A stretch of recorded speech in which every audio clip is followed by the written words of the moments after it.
Where exactly are you when that dream begins? I'm in bed. I'm in bed. I hear a noise. What does it sound? What does it sound? Like a can dropping. Like a can. And where does that sound seem to come? Where does that sound seem to come from? The garage. The garage. Something's in the garage. Something's in the garage. Something's in the garage. What do you feel at this point? What do you feel at this point? Scared. Scared. What do you want to do about it? What do you want to do about it?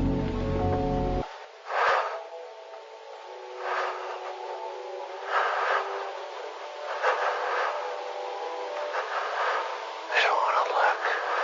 I don't want to look. I don't want to look. I don't want to look. I don't want to look. I don't want to look. What does it say? What does it say?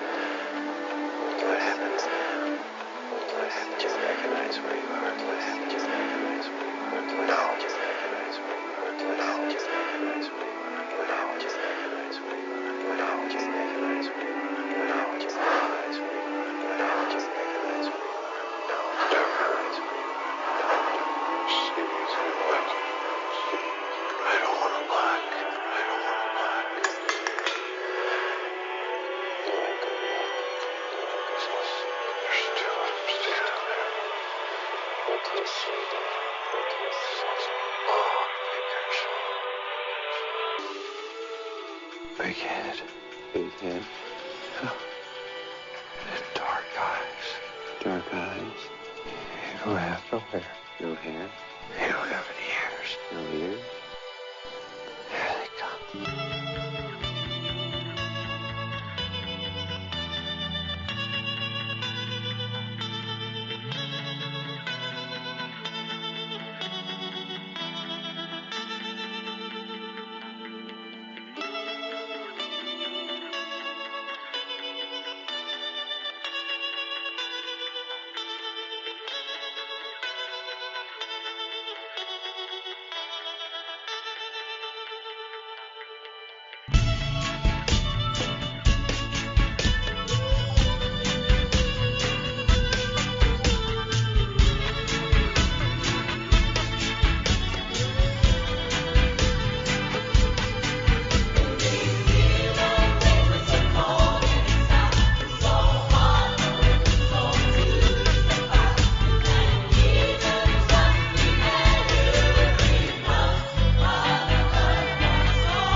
some UFOs.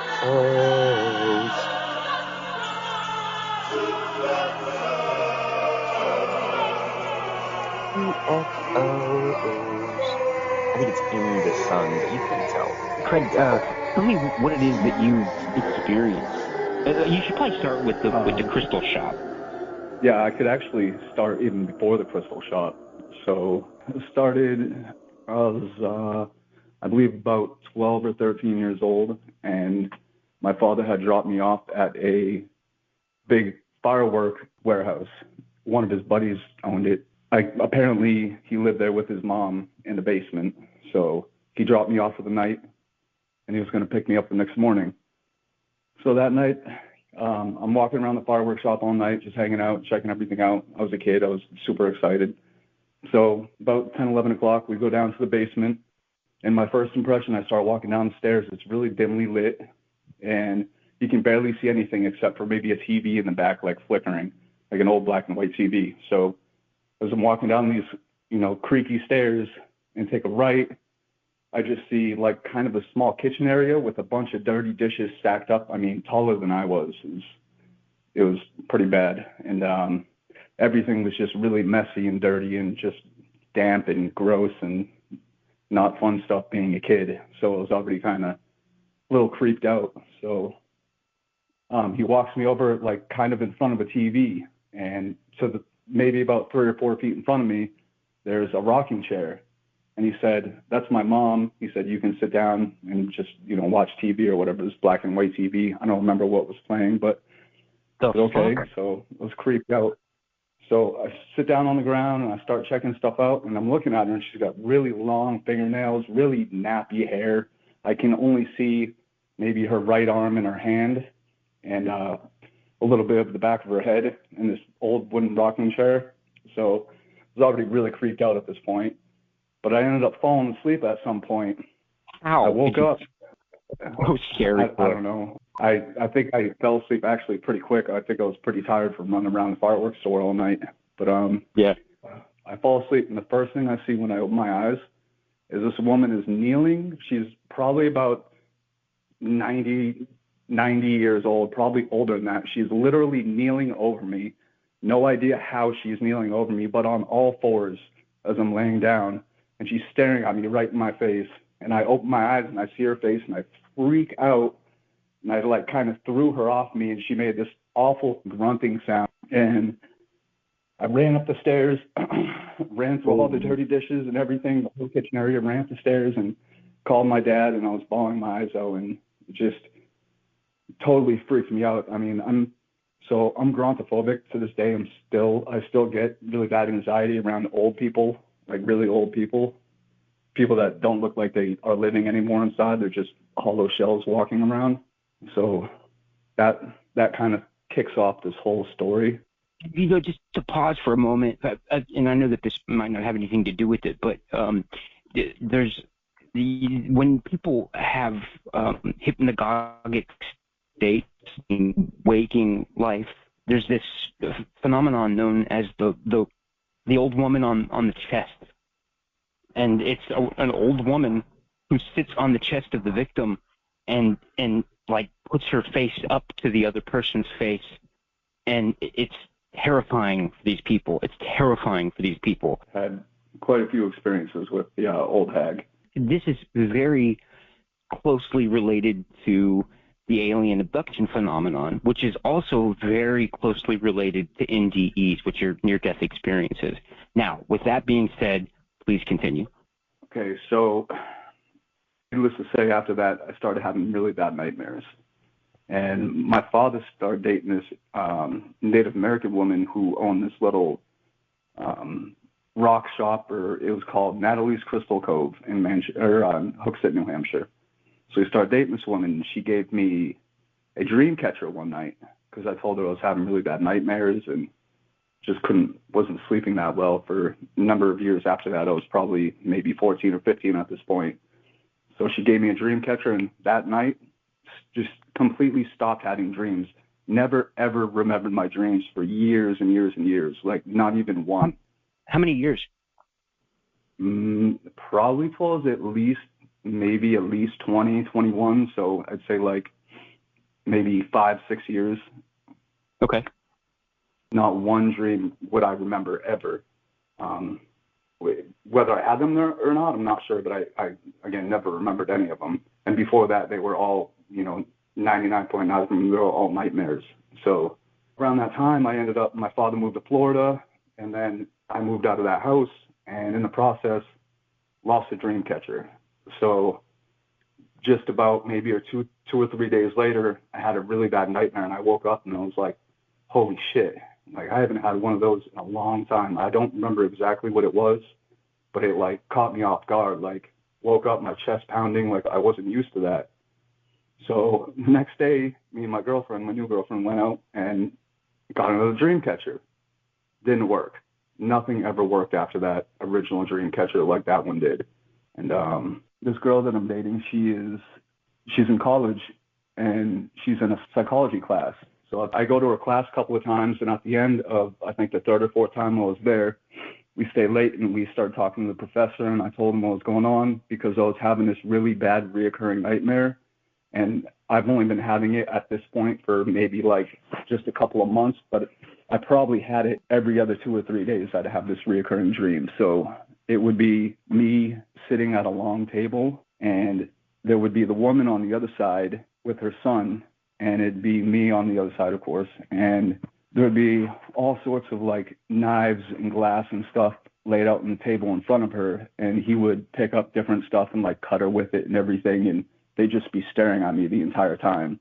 And I was like so horrified that I was like in shock. I couldn't move out of that chair, and I'd have to sit there and just watch it. And then like they were just both staring at me with no emotion while they did this. I've had this dream for 15 years now, reoccurring.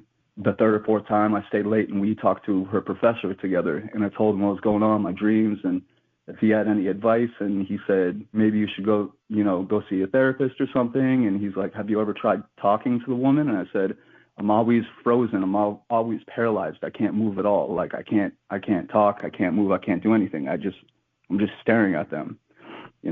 Whether I want to talk or not, I think I'm so horrified. I can't do anything. So that dream continues my entire life. I think the last time I had it was maybe a week and a half ago, maybe a little bit longer, maybe 2 weeks at the very most ago I had it. And it's weird because all this stuff kind of ties in together. Just over the past maybe 7 or 8 years, around the time I actually moved into Austin, I started getting really, really bad sleep paralysis. Sleep paralysis, you wake up, you can't move, you can't talk, you can't do anything. Usually lasts a couple of seconds. It's pretty horrifying. So I don't know if it was my job or where I was at or the stress or whatever, but on my days off, some days I'd, feel kind of lazy and not do anything, and I'd take a nap in the afternoon, and I'd wake up at like 1 o'clock in the afternoon.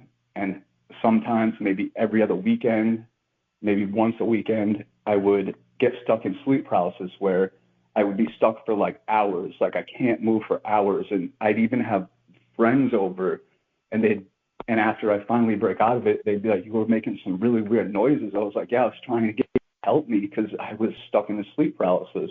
And eventually everyone around me knew at that point what was going on. So recently I've been rescued a lot from that, and it hasn't been too bad. I mean, the last maybe 10 minutes or something, but I'm getting a lot better at being able to like at least make some sort of vocalization where people can at least hear something coming from me, and then they'll come over and like, either stand me up or wake me up. Or that clearly to me, that at least that specific phase of your dream state is Jungian, and it's urging you, it's prompting you to do something about the situation so that the dream can continue. Now, I'm not saying that anything that follows has anything to do with this one single aspect, but this aspect, like, okay, you mind if we try something? I just want to make a suggestion to you. Sure. Tonight, when you fall asleep, you're going to have the dream again. And I want you to remember that the man cutting the woman is me. And instead of cutting the woman, I'm going to turn to you and cut the stitches from your mouth so that you can talk to the woman. Right, but there are no stitches in my mouth. I'm just paralyzed, like sleep paralysis. Yes. In your dreams, you can't really tell if it's stitches or not. Right, true. So repeat what I said. Yep, I'll go to sleep and I'll try to imagine you being the man and cutting the stitches from me so I can speak. Right, perfect. That should be a good enough prompt for your unconscious mind to do the rest. So throughout this whole time, while we were talking about the old hag, I've never had an experience where she's been up close to my face, ever. I've never seen her face, never seen any details about her face. but I feel like it is related because I've seen her well over probably 50 times. I mean, in all these years that I'm surprised it hasn't been more than that, but every time it's horrifying. And every time she has the same hair, and I can still see them same fingernails from the woman in the basement, which makes me think it's all, it's all tied in together. What are all five senses operating during this time? Can you see and hear? And if you can, what are you smelling? What are you hearing? What are you tasting? What are you touching? What are you feeling? That's all I hear is them. It's pretty much dead quiet. I can imagine the smell. I would imagine it smells kind of like that basement, kind of just damp, but literally in something that stood out for me when you said that, there's absolutely no noise. Like I can hear even when he goes to grab something and like his fingernails touch the table, I can hear everything. There's no noise except for them. When he's cutting her, it's completely silent except for whatever he's doing. The elderly have a scent about them. And what this is like when you put a banana in a closet with other bananas, it's a gas that is formed from the skin, the peel of the banana. Something similar happens with the elderly. A breakdown of certain proteins causes this gas to arise. Try and remember that the next time an old hag experience comes, and that will be your key to understanding whether or not it's an actual old hag or if it's a prompt.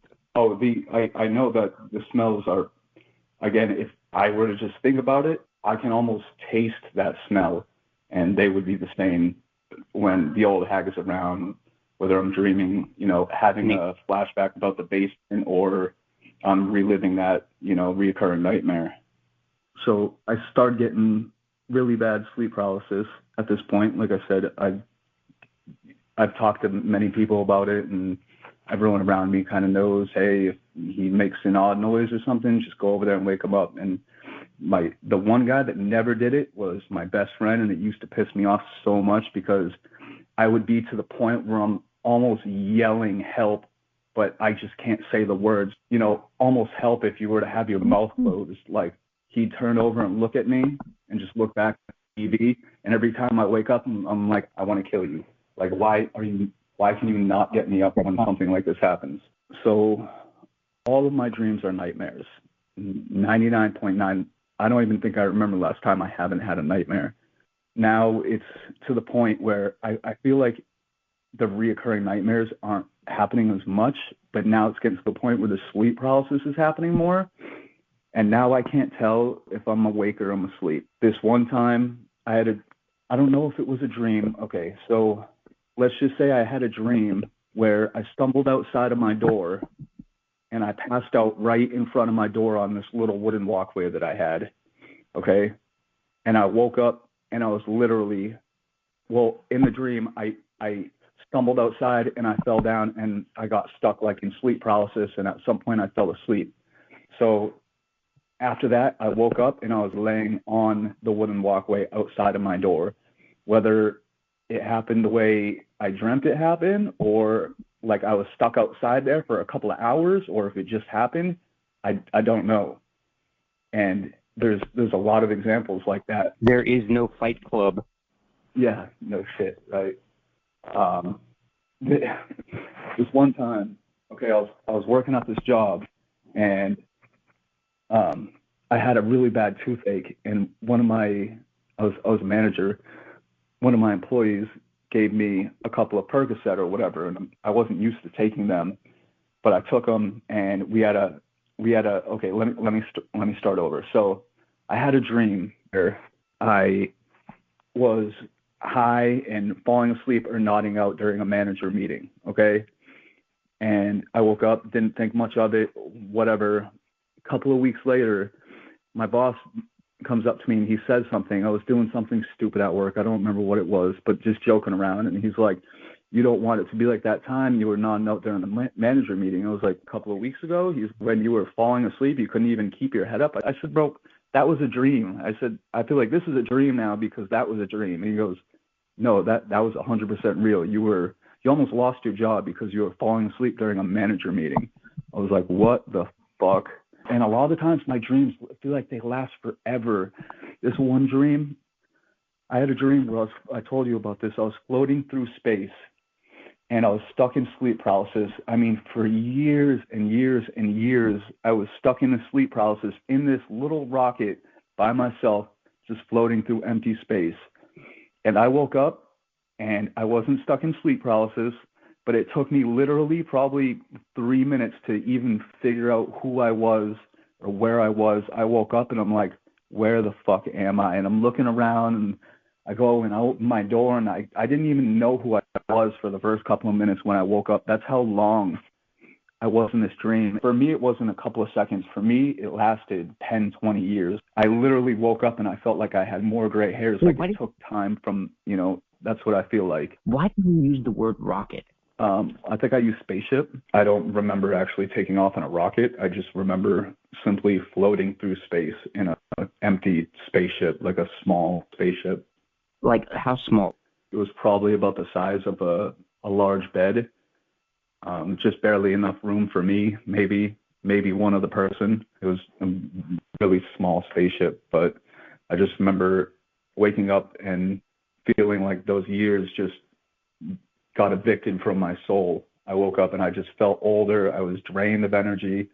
I didn't know who I was at first, didn't know where I was. It took me minutes to even realize like who I was again for a second.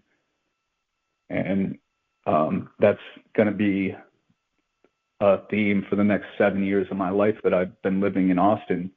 I've had dreams where I've had entire families and different jobs, and I remember like little details about some of these dreams, and it seems like they last forever. And a lot of the times I wake up, and sometimes if I am stuck in sleep paralysis for a little bit, it's kind of like a warm blanket because I wake up and I can't move, and I wake up and if I don't know where I am or who I am, it gives me time to think for a second, like, all right, I'm used to the sleep paralysis.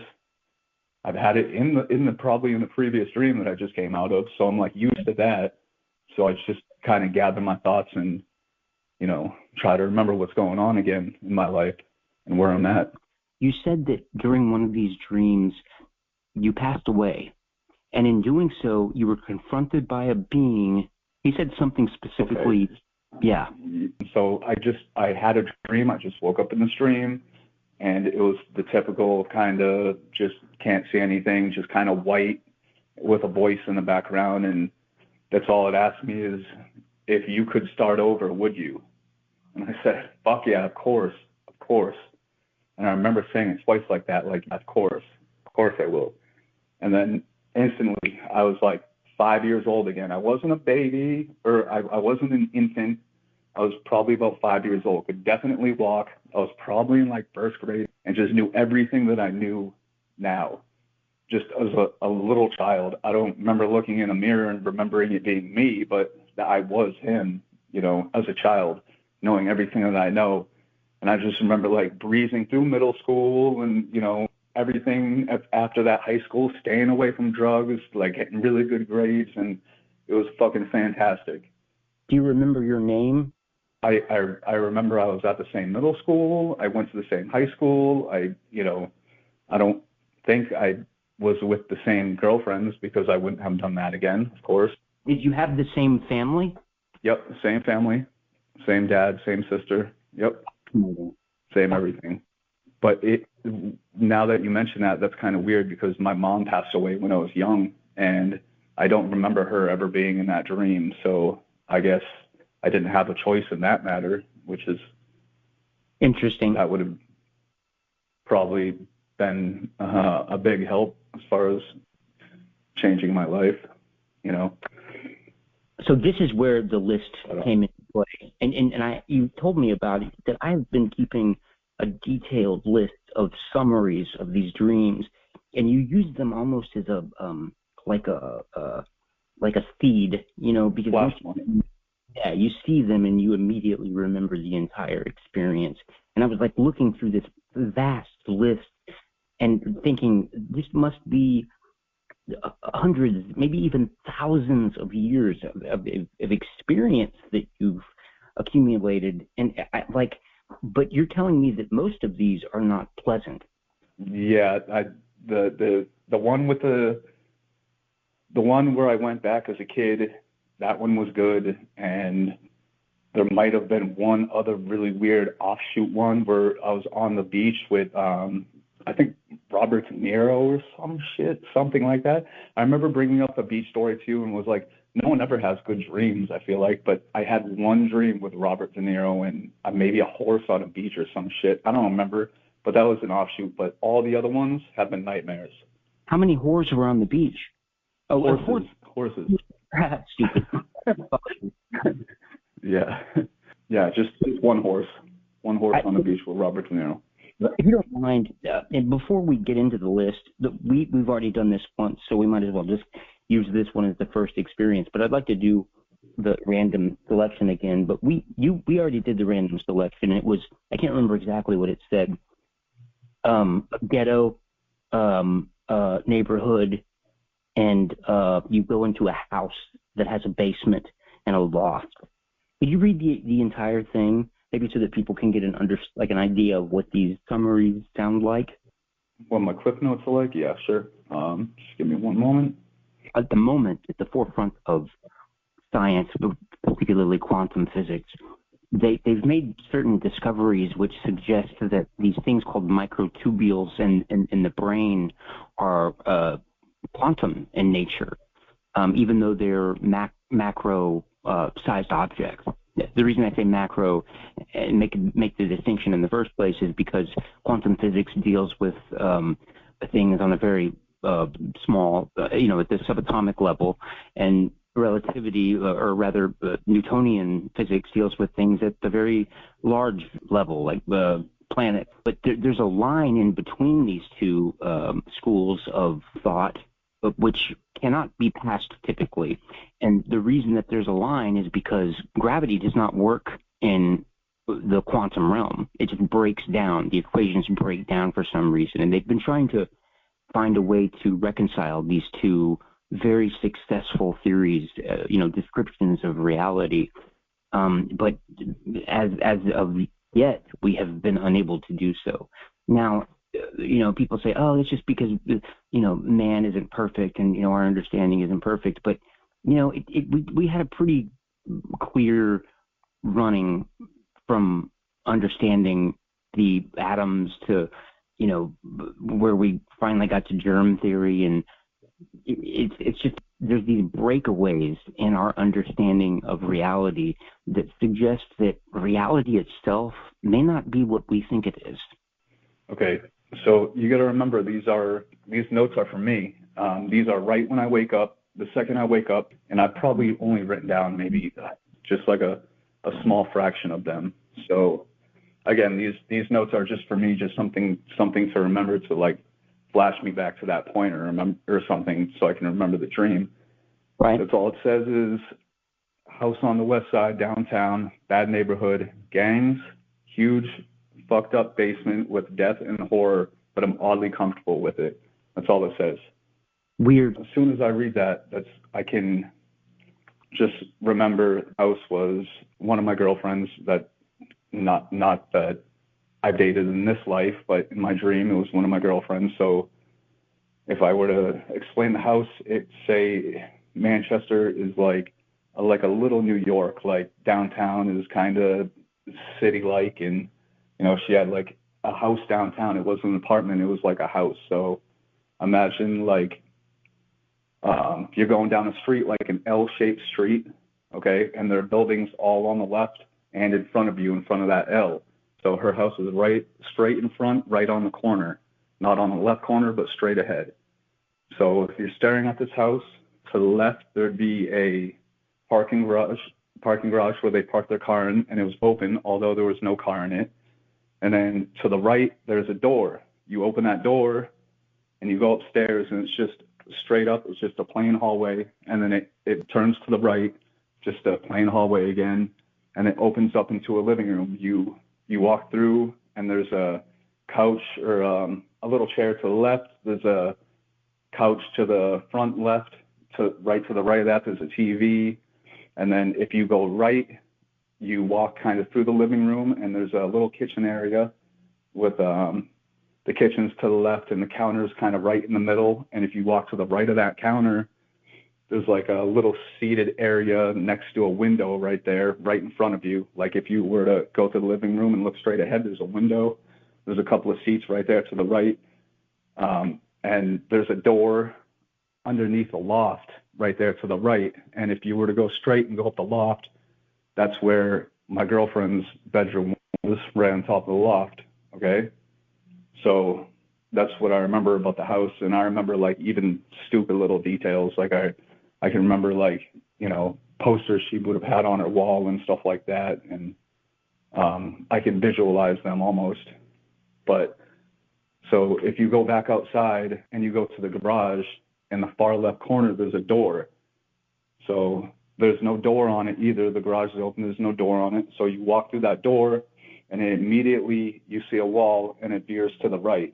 So like it's almost going parallel underneath the house. So as soon as you turn right, that's all you see is a very dim lit hallway, kind of same thing, like broken flashing lights. And there's a bunch of doors, maybe 20 or 30 doors, like 10, 15 on each side of the hallway as you're walking down. And as you walk past all these rooms, there's a bunch of different shit going on. Like, I don't want to be too graphic, but it's like really bad shit going on in the rooms, like kind of people being like hung up like Texas Chainsaw Massacre shit. And, you know, there'd be some room with just maybe like fucking body parts in it, and some rooms where someone's like hanging on a wall or something. But it was weird because, like I said, the very few dreams, or they're all nightmares, but very few I'm like kind of, you know, not scared in. But this one I was oddly comfortable with it. I don't know if it's because I knew her family and knew her, and at this point in our relationship, she was like, hey, I got something to show you. Even though what they were doing wasn't okay, I wasn't scared for some reason. Like I remember being like, what the fuck is this shit? But I wasn't like running in terror outside the door, you know what I mean? Screaming and calling for the cops. So I was just like, what the fuck is going on, you know? Yeah. Remember it was some sort of a like a haunted house, or like a realistic haunted house. But something in your description suggested otherwise. I think it could have, to me, it had the same smell as the basement in the fireworks store. I mean, it was walking, like when the moment I was walking past all them dirty dishes, and I wasn't scared, but I was like, what the fuck is this? Like, what is going on here? What is this fucking weird old woman in this chair? What are all these dirty dishes? You know, like I wasn't screaming and getting ready to run out of there, but I was just like, what's going on here? You know what I mean? Like, this is fucking weird. I was just like hanging out, being a kid and having a blast in a fireworks store. And I come down here and it's like a dungeon down here. You know what I mean? Like a dirty, dim lit, grimy dungeon, you know? And to me, that's kind of had that same sort of feel. And I don't know, it kind of cuts off after that. I think it's prudent to suggest that maybe the initial experience set him up to then experience other lives, other realities, which had that same, contextual feel. He's obviously a sensitive of some kind. And when I say sensitive, I mean he's obviously developed some new sense mechanism which allows him to either see or camouflage against or fight against one of the many areas where humanity is being predated upon. And we are most certainly being predated upon. I don't know if at the end of the hallway is when I get scared or whatnot, but throughout that whole dream, I was just kind of okay with it, you know what I mean? There wasn't a point like what happened to me as a child where I freaked out and, you know, ran upstairs and started crying and stuff. Well, here's something that interests me. You know, it's rare enough that you're able to experience this at all, or at least remember the experience. Maybe we're all having experiences like this and we just don't consciously remember them. I would like to give you this one little anecdote from our historical record. There's a book that was written, the very first story book. It was called the Enuma Elish, which translates roughly to the story of the deep. And Gilgamesh was like the antediluvian. No, he was he was an antediluvian king, kind of put in as a ruler of humanity by the Anunnaki or his gods, and he was described as being 2/3 God.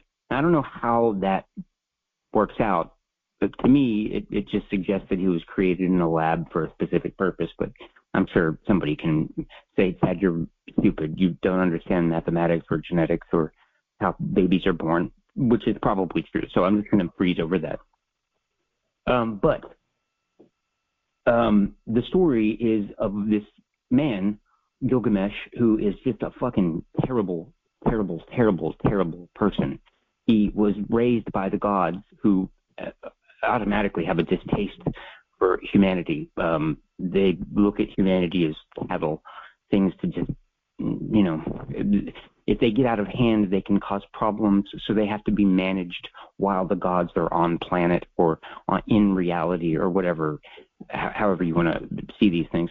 But Gilgamesh is the same way. He behaves the same way as the gods do, but he's not as measured as the gods. The gods maybe practice their sickness in private. Gilgamesh would openly walk the streets and rape women in front of their fathers and brothers. He once enslaved like a third of his own population to build ziggurats to the gods.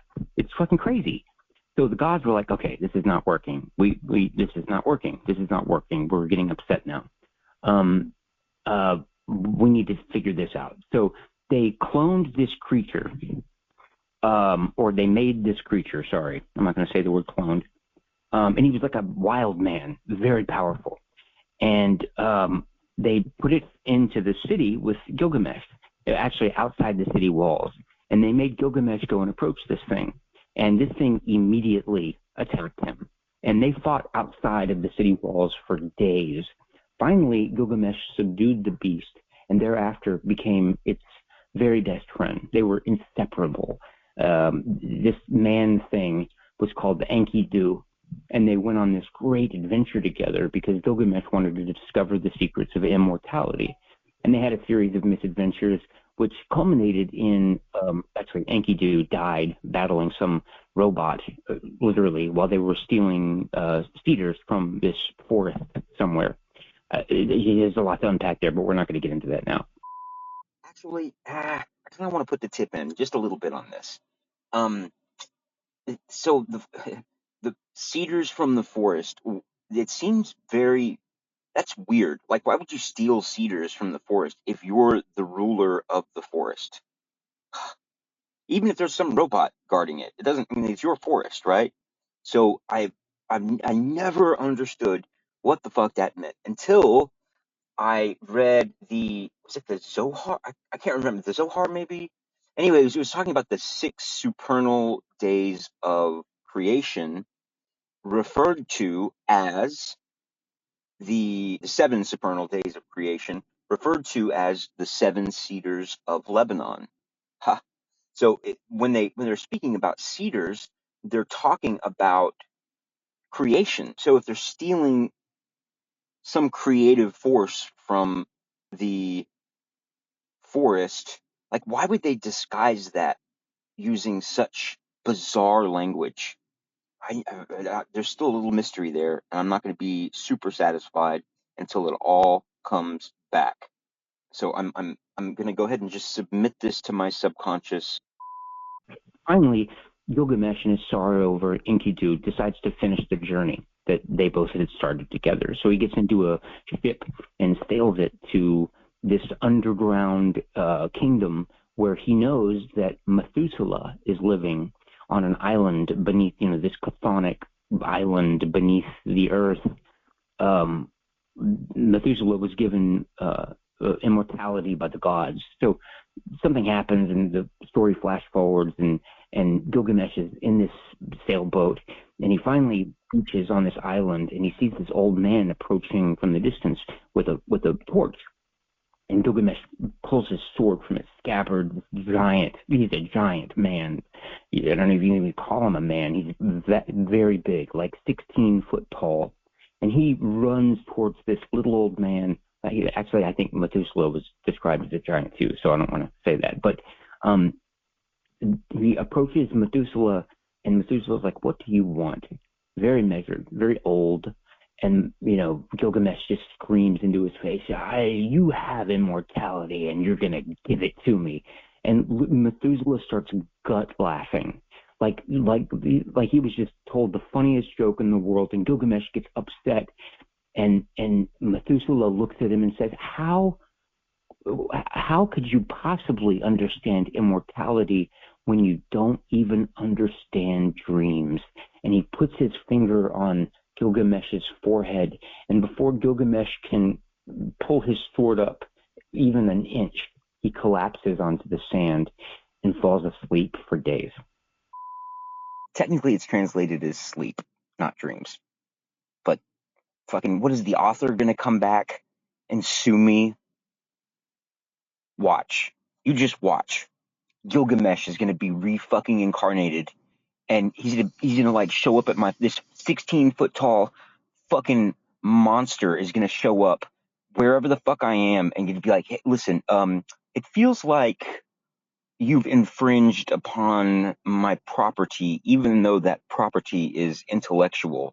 So, and then you just hear like the of like his sword coming out.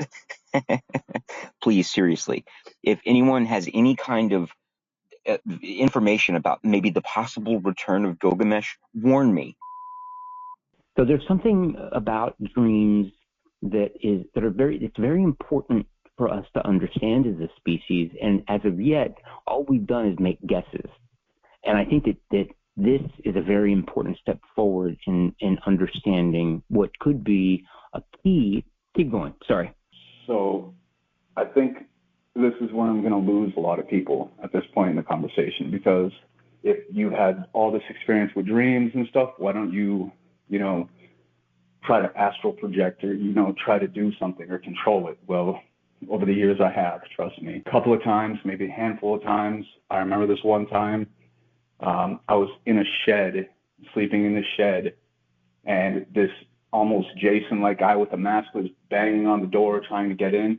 But by the end of the dream, I actually flew away from him. Like, I realized what was going on, and I was able to fly and actually flew away. And it was fucked up because he started flying after me, but that's not the point.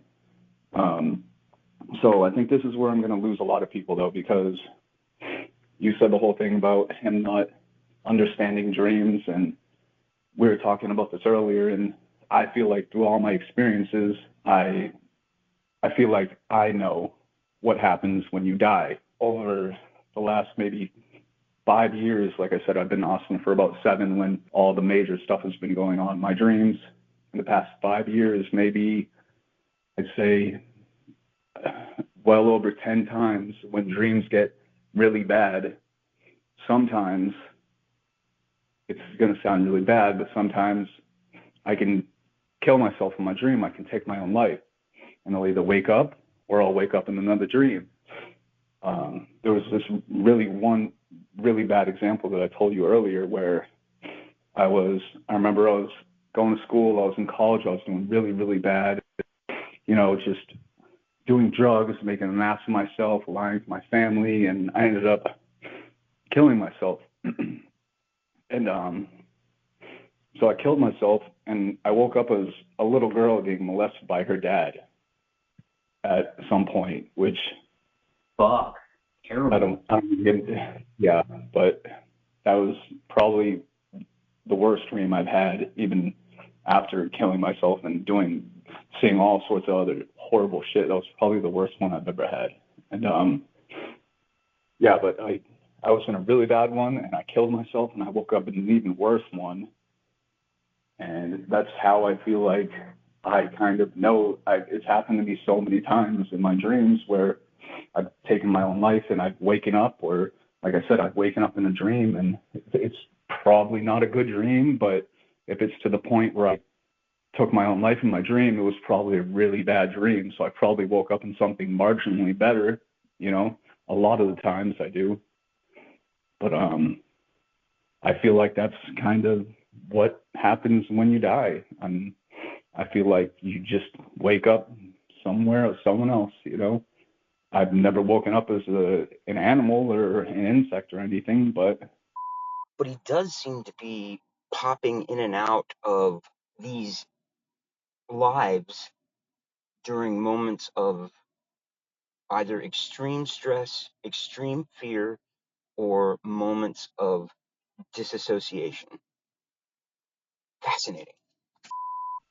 you know, it's always been another person, another life, and I can remember the differences between them and different families, different lives, and stuff like that, but just two completely different people that have nothing to do with each other. Now, yeah, I said earlier that it's rare enough that you're experiencing these things at all, but it's even rarer, maybe perhaps, that you're experiencing all these negative. Could you maybe be interpreting them as bad, and it could just be the state of the world that we're living in? Like, my understanding of reality suggests that our current iteration of civilization is not a good one. Would you like me to read through some of the little clip notes of some of these dreams? This is one of the ones where I couldn't tell whether I was sleeping or awake. That's all it says was, tried my hardest to stand up. When I did, I woke up not out of the dream, and I was standing on my feet in the middle of the room. Now that I read that, I can remember what was going on. I remember just being in the same room I was in, but I was sitting in a chair, stuck in sleep paralysis, trying really, really hard to stand up. And then I woke up and I was literally just standing in the middle of the room when I opened my eyes, like standing on both my feet. Weird. Okay, I had another one that says, I had a dream where I had a bad accident and a big portion of my leg was almost ripped off and it was hanging together by the bone and a couple of my tendons. I was on a bus avoiding a stalker that was chasing me for the past couple of years, and I became kind of a vagabond at this point, and that's all it said. So I was literally being stalked around the country by some dude, and I got into an accident and almost I did lose my leg in that dream.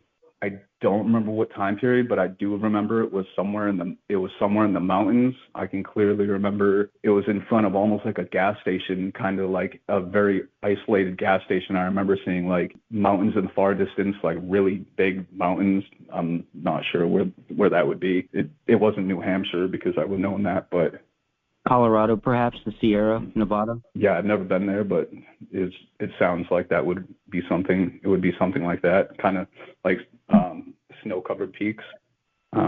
This one says, I had a dream that I was sleeping in the shed and I heard a vacuum running and I knew that I was late for work and I kept trying to get out of my hammock and I turned on the lights, but the power was out.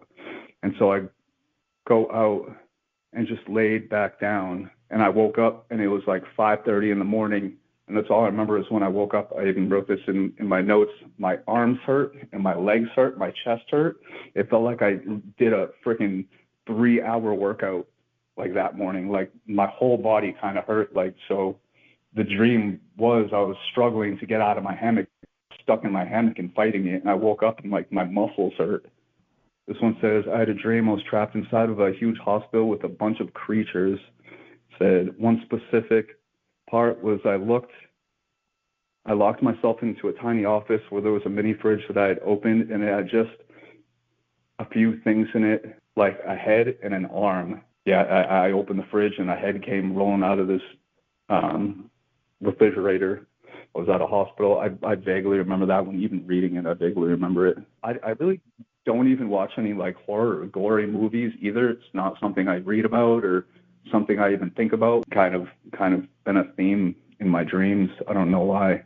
There was this other dream where I was in my old city of Manchester, New Hampshire, and I remember there was like a parade coming through, and it almost kind of reminded me of that movie, that new Batman movie where the Bane was there Oh, almost, yeah. but it was like they like released a bomb in the city. I remember running into, it was like a big crowd of people ran into a lobby that had a glass door, and we like locked the doors, and we could literally just see like people melting on the other side of the glass door, like from whatever they released, like in the city. You know, just a lot of stuff like that. And like I said, that's not even something I'm into. I've never been into that because I've always had like really bad nightmares about it. So I don't know where all the gore and the stuff comes from, and it seems odd even looking at these how much there is, because again, it's not something that's ever been like a part of my life besides just solely being in my dreams. People who are listening to this, I'm going to ask Craig for permission to, maybe copy the text of these summaries. And if anybody wants to ask him about any one of these items, he's going to set up an X account, and you can do so. I'll provide that. Craig Zogo at Craig Zogo P as in penguin 17199. That is his Twitter handle. Also, if anybody would like to maybe data into some sort of a cogent table, I just feel like there's something to be learned from the kind of the errant data, the ambient data here. There's something very, very important hidden in the errata of all of this, and I must find out what it is. But we're at the feet of Methuselah here, and we have moments before he puts his finger on our forehead. So, Craig, do you have anything else to add? Yeah, I'll even take screenshots and I'll show people the dates of all these things. I mean, I got ones from 8/16, 8/18, 8/6, 8/8, another one from 8/6, another one from 8/4, 7/24, 7/12, 7/10, 7/5. I'll take screenshots of all these so they can see the actual timestamp of all these as well. So it's not like I just wrote them up on the spot, you know what I mean? They're all in my email account, and I just wrote down little snippets of something I could flash back into. All right, I just thank you so much for taking the time to do this. I know it's weird to talk to a stranger about this, but yeah, it's great that you took the time to do this with me. Thank you. Anyways, it's time to wake up, bro. You have done your work, oh Loka. You have done your work too well. You are not the operative I was sent for? No. Now, with 2 centuries of power learned on Earth, there is no core who can withstand me now. Thank you for listening to the Secret Society Stuff with Ron Chat.